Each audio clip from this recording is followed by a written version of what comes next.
How you doing, everyone? Welcome back. Well, we have a vice presidential debate coming up soon. Just a couple days away. As of time of recording, it's a couple days away. J.D. Vance, Tim Walz. Now, this is going to be different from the presidential debate between Harris and Trump. It's going to be very different. I mean, in terms of substance, it'll be about the same. Well, it won't be about the same because Vance, in terms of style and substance, will be better than Trump. He will be. That's just reality. By all accounts, he's a pretty decent debater. I saw a few clips here and there of his debate against his opponent for the U.S. Senate when he won that election. And not bad. Not bad. Walz, I have not actually seen him debate. But I have seen him on the campaign trail, and I see just how authentic he is as a person. What you see is what you get with this guy. You can't fake that kind of authenticity. You just can't. Now, here are the advantages, I think, that that Vance has over Walz. Number one, he went to more prestigious universities, right? He's a Yale lawyer, right? So Harvard, Yale, Ivy League schools, which I think he's got that advantage in terms of credibility. More prestigious schools, people generally think that means you're smarter. Is it true? Not necessarily. But there is that perception.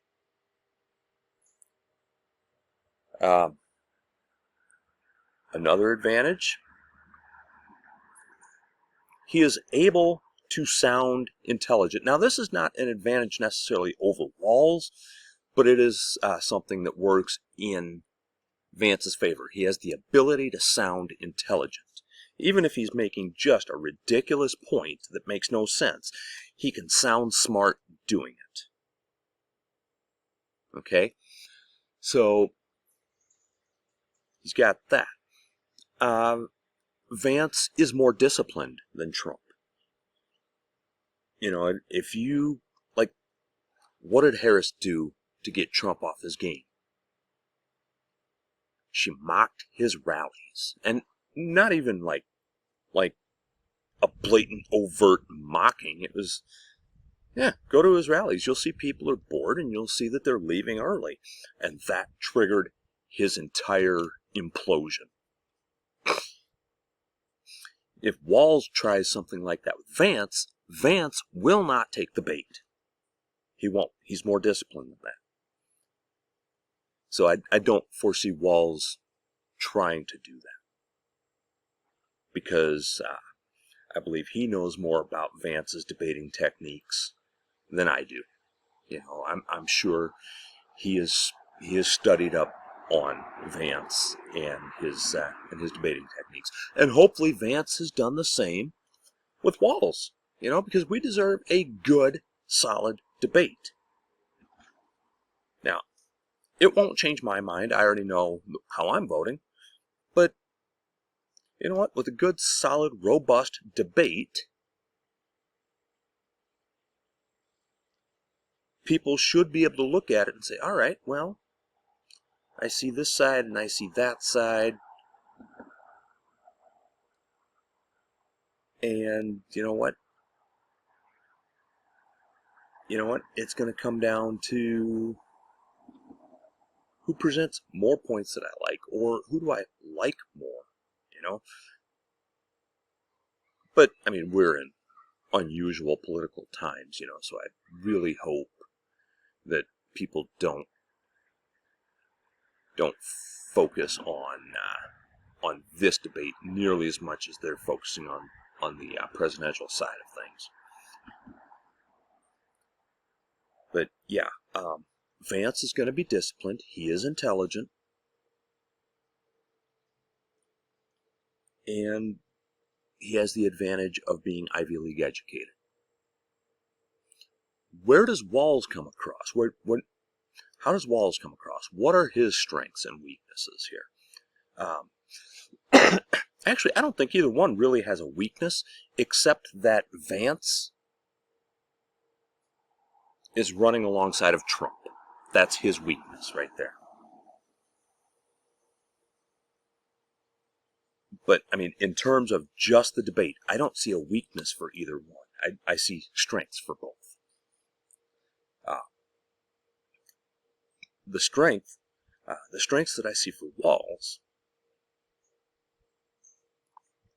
he's just a guy from the Midwest. I mean, really, he is. He's just some guy from the Midwest. A union member, a teacher, National Guard. He's just a very humble, authentic person. What he says, there's no reason to doubt that he believes. No reason at all to doubt it. Which, by the way, that does take me to a weakness for Vance.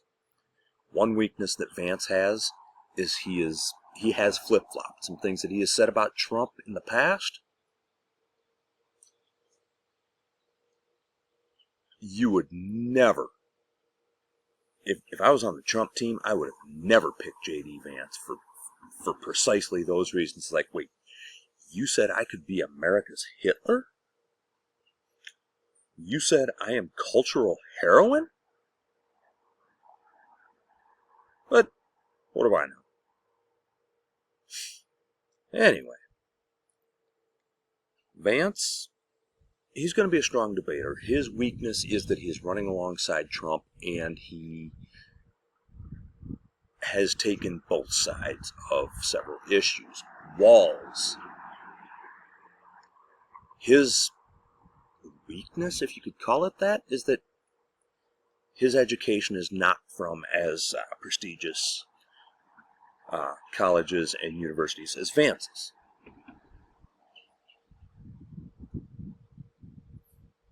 But that could also play as an advantage to him because he relates to you, me, people that live over there, people that live back there.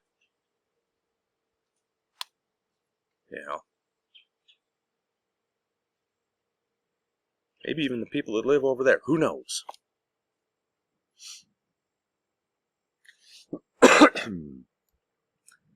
But yeah, that's the advantage that Walz has.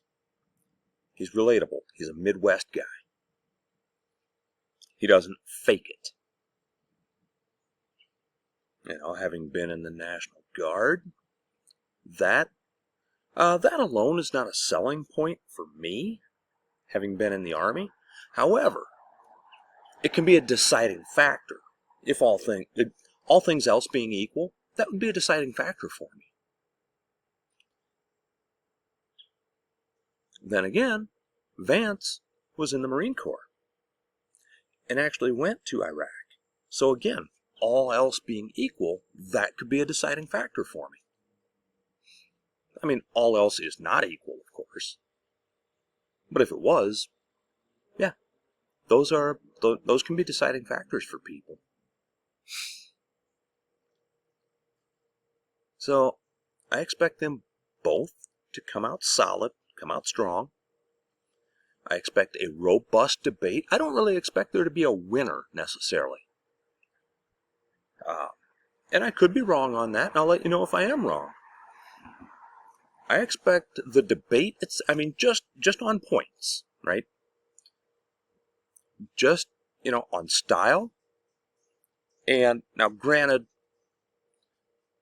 the Walz is going to have more substance just because the Harris campaign is built on substance, whereas Vance will not have that kind of substance because the Trump campaign is not built on substance. It's built on, hey, you're stupid for voting me out, now let me have my job back. Yeah. That's what his entire campaign is. It's like, you know what? You were wrong to throw me out, now put me back in. Well, whatever, Donnie. Come up with a substantive campaign and be an honest person, and maybe more people might actually like you. But people don't like you because you are inauthentic, dishonest, unrelatable. Certain, I don't understand why so many people in my neck of the woods support the guy when he can't relate to any of them, but whatever. But yeah, I mean, this debate between Vance and Walz, I expect to be a good one. I expect them to debate to a draw, and I don't think any opinions will be changed by it. But I do expect it to be a pretty good debate. See you next time.